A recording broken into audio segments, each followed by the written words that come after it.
നമസ്കാരം. കേരളവും ഒരുപക്ഷെ രാജ്യവും ആദ്യമായിട്ട് കേൾക്കുകയായിരിക്കും കൊട്ടേഷൻ ബലാത്സംഗം എന്നൊരു സംഗതി. സാധാരണ നേരിട്ട് ബലാത്സംഗം ചെയ്ത കേസുകളും കൊലപാതകങ്ങളൊക്കെ ഒരുപാട് നടന്നിട്ടുണ്ട്. അത് ലോകമെല്ലായിടത്തും നടക്കുന്നതാണ്. എന്നാൽ തനിക്ക് ബലാത്സംഗം ചെയ്യണം എന്ന ഉദ്ദേശത്തോടെയല്ല, മറ്റൊരാളെ കൊണ്ട് ചെയ്യിച്ചു എന്നതായിരുന്നു നടൻ ദിലീപ് ഉൾപ്പെട്ട ഈ പ്രത്യേക അതിജീവിത കേസിൻ്റെ ഈ വിവാദമായിട്ട് ഇത്രയും വാർത്താ പ്രാധാന്യം കിട്ടാനുള്ള ഒന്നാമത്തെ കാരണം. ഏതാണ്ട് കഴിഞ്ഞ 7-8 വർഷമായിട്ട് നമ്മുടെ മാധ്യമങ്ങളുടെ വെള്ളവും ഊർജ്ജവും ഭക്ഷണവുമൊക്കെ ദിലീപ് തന്നെയായിരുന്നു എന്ന് പറഞ്ഞാലും അതിലൊട്ടും അതിശയോക്തിയില്ല. ചില മാധ്യമങ്ങളൊക്കെ ഇതൊരു അജണ്ടയായിട്ട് തന്നെ എടുത്ത് കോടതി ഇനി എന്ത് വിധിച്ചാലും ശരി, ദിലീപിനെ ഞങ്ങൾ കുറ്റക്കാരനായി വിധിച്ചിരിക്കുന്നു, അയാൾക്ക് ശിക്ഷയെ വിധിച്ചിരിക്കുന്നു, അയാൾക്ക് മരണം വരെ തൂക്കുമരമാണ് എന്ന തരത്തിൽ ഇവിടെ മണിക്കൂറുകളും ദിവസങ്ങളും ആഴ്ചകളും മാസങ്ങളും ചർച്ച ചെയ്ത എത്രയോ മാധ്യമങ്ങളുണ്ട്. ഈ വിധി വരുന്നതിന് മിനിറ്റുകൾക്ക് മുമ്പ് വരെ ദിലീപ് കുറ്റക്കാരനാണ്, അയാൾ ശിക്ഷിക്കപ്പെടണേ എന്ന് കരഞ്ഞ് നിലവിളിച്ച് കൂവിയ എത്രയെത്ര മാധ്യമങ്ങൾ. ഏറ്റവും ഒടുവിൽ ആ കേസിൻ്റെ വിധി പറയാൻ വേണ്ടി കോടതി കൂടി. ജഡ്ജി ആ വിധി പറഞ്ഞു. ആദ്യത്തെ 1 മുതൽ 6 വരെയുള്ള പ്രതികൾ കുറ്റക്കാരാണ് എന്ന് കണ്ട്. ദിലീപ് 8ാമത്തെ പ്രതിയാണ് എന്ന് ഓർക്കണം.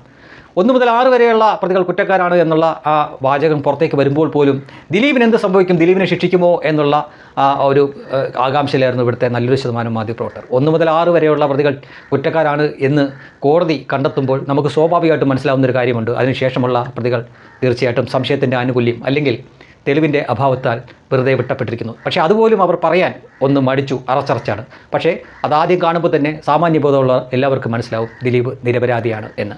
ഇനി ഞാൻ ഈ വിധി വരുന്നതിന് ഏതാണ്ട് 1 മണിക്കൂർ മുമ്പ് സോഷ്യൽ മീഡിയയിൽ ഒരു പോസ്റ്റ് പങ്കുവച്ചിരുന്നു. അത് അതേപോലെ തന്നെയാണ് വിധിയിലും വന്നിരിക്കുന്നത്. പൾസർ സുനിയും കൂട്ടരുമൊക്കെ ശിക്ഷിക്കപ്പെട്ടേക്കാം.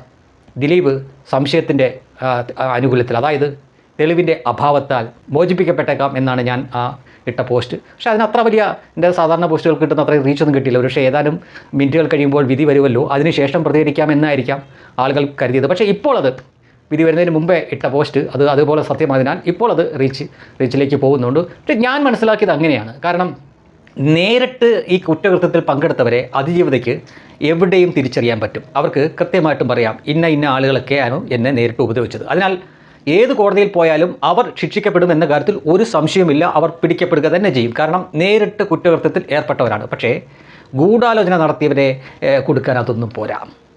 ഇന്ത്യയിലെന്നല്ല, ലോകത്ത് എവിടെയാണെങ്കിലും അതുപോരാ. കൃത്യമായിട്ടുള്ള തെളിവുകൾ വേണം. ആ കുറ്റകൃത്യത്തിലേക്ക് അവരെ കണക്ട് ചെയ്യുന്ന എല്ലാ കാര്യങ്ങളും ഒത്തു വന്നാൽ മാത്രമേ ഇത് ഇന്ന ആൾക്ക് വേണ്ടിയിട്ടാണ് ഇവർ ചെയ്തത് എന്ന് കോടതിയിൽ തെളിയിക്കാൻ പറ്റൂ. ഇവിടെയാണ് ദിലീപ് ഇനി കുറ്റക്കാരനാണെങ്കിലും ശരി അല്ലെങ്കിലും ശരി ദിലീപ് രക്ഷപ്പെട്ടത്. ഇവിടെയാണ് അദ്ദേഹം കോടതി വിധിച്ചതിന് പ്രകാരം നിരപരാധിയാണ് എന്ന് വിശ്വസിക്കാനാണ് ഞാനും ഇപ്പോൾ വിശ്വസിക്കുന്നത്. ഇനിയിപ്പോൾ അവർ അപ്പീലുമായിട്ട് മേൽക്കോടതിയിൽ പോയേക്കും. പക്ഷേ അതുവരെ ഇനിയൊരു കോടതി അദ്ദേഹം കുറ്റക്കാരനാണ് എന്ന് പറയും വരെ ഇനി നമുക്ക് അയാൾക്ക് നേരെ കുറ്റം പറയാനോ വിരൽ ചൂണ്ടാനോ അവകാശമില്ല എന്ന് ഓർമ്മിപ്പിച്ചുകൊള്ളുന്നു. പ്രത്യേകിച്ചും മാധ്യമങ്ങൾ ഇക്കാലം അത്രയും അയാളെ കുത്തിപ്പറിച്ചു. ഇനി അത് പാടില്ല. ഇനി മറ്റൊരു കോടതി മറിച്ച് പറയട്ടെ, അതുവരെ അയാൾ നിരപരാധിയാണ്. ജനങ്ങൾ പല അഭിപ്രായമുള്ളവരാണ്. അവരെ ഒന്നും എല്ലാവരുടെയും വായൊന്നും നമുക്ക് മൂടിക്കെട്ടാൻ പറ്റില്ല. അതിനാൽ അവർ പറഞ്ഞോട്ടെ. പക്ഷേ ഇക്കാലം അത്രയും 99% മാധ്യമങ്ങളും ആ മനുഷ്യനെ കുത്തിപ്പറിച്ചുകൊണ്ടിരിക്കുകയായിരുന്നു. ഇനിയിപ്പോൾ ഇന്ത്യൻ നീതിന്യായ വ്യവസ്ഥിതിയിൽ നിങ്ങൾക്ക് വിശ്വാസമുണ്ടെങ്കിൽ വിചാരണ കോടതി പറഞ്ഞിരിക്കുന്നു, തെളിവിൻ്റെ അഭാവത്താൽ ദിലീപാണ് ഈ ഗൂഢാലോചന നടത്തിയതെന്ന് വിധിക്കാനാവില്ല. അതിന് തക്കതായിട്ടുള്ള തെളിവുകൾ ഞങ്ങളുടെ മുന്നിൽ എത്തിയിട്ടില്ല, അല്ലെങ്കിൽ വാദിഭാവത്തിന് അത് ഹാജരാക്കാൻ സാധിച്ചിട്ടില്ല. അതിനാൽ തെളിവില്ലാതെ ആ മനുഷ്യനെ ശിക്ഷിക്കാനാവില്ല എന്ന് കണ്ട് വെറുതെ വിട്ടിരിക്കുകയാണ്. തൽക്കാലം അവിടെ കൊണ്ട് അത് കഴിഞ്ഞു. ദിലീപ് ഇപ്പോൾ നിരപരാധിയാണ്. ഇനിയും ദിലീപിന് മേൽ നിങ്ങളുടെ വ്യക്തിപരമായിട്ടുള്ളതോ അല്ലെങ്കിൽ മറ്റെന്തെങ്കിലും വിരോധമോ കൊണ്ട് ചെളി വാരി എറിയാതിരിക്കാൻ മാധ്യമങ്ങൾ ശ്രദ്ധിക്കുക. അങ്ങനെ എറിഞ്ഞാൽ നിങ്ങളുടെ ഇരട്ടത്താപ്പ് വളരെ വേഗം പുറത്താവുമെന്ന് ഒരിക്കൽ കൂടി പറയുന്നു. ഇനി ദിലീപ് പുറത്തിറങ്ങിയിട്ട് പറഞ്ഞതായിട്ടുള്ള ചില കാര്യങ്ങൾ കൂടി മാധ്യമങ്ങൾ ഇപ്പോൾ പറയുന്നുണ്ട്. അതായത് യഥാർത്ഥത്തിൽ ഗൂഢാലോചന നടന്നത് തനിക്കെതിരെയാണ് എന്നാണ് ഇപ്പോൾ ദിലീപ് പറയുന്നത്. അതായത് ഈ സംഭവം നടന്ന ആദ്യ ദിവസങ്ങളിലൊന്നും ദിലീപിൻ്റെ പേരേ വന്നില്ല. പിന്നീട് ഒരു ദിവസം ദിലീപിന് വളരെയേറെ പ്രിയപ്പെട്ട ആളായിരുന്ന ഒരാൾ പിന്നീട് അങ്ങനെ അല്ലാതായി.